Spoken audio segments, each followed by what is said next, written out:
நள்ளிரவு நேரத்தில் கோவை அவினாசி ரோட்டில் ஒரு கார் மின் வேகத்தில் வந்து பிஎஸ்ஜி காலேஜ் முன்னாடி நின்றுட்டு இருந்த வண்டிகள் மேலே சொடக்கு போடுற நேரத்தில் மோதி நிற்கிது. சத்தம் கேட்டு ஓடி வந்த மக்கள்லாம் காரை ஓட்டுனவரை பிடிக்க போகிறாங்க. ஆனால் மனுஷன் கீழே இறங்காமல் தப்பிச்சு ஓட பார்க்க காண்டான மக்கள்லாம் காரை அடித்து நொறுக்கி அவரை லாக் பண்ணிட்டாங்க.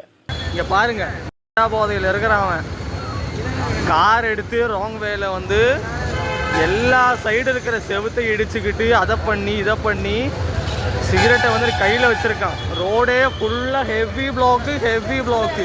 ஆனால் இனிமேல் தான் ஹைலைட்டு.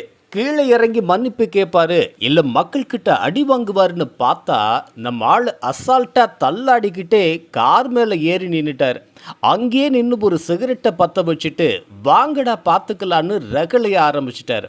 கஞ்சாவா இல்லை குடியான்னு தெரியல, ஆனால் மனுஷன் கார் மேலே ஏறி நின்றுக்கிட்டு கொடுத்த ஒரு போஸ் இருக்கே, அது அப்படியே இணையத்தில் தீயா பரவிடுச்சு.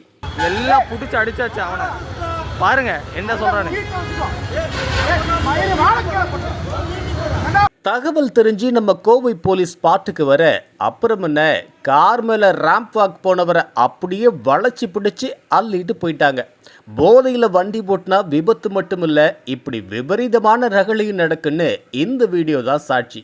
இந்த போதை ஆசாமிக்கு என்ன தண்டனை கொடுக்கலான்னு மறக்காம கமெண்ட்ல சொல்லுங்க.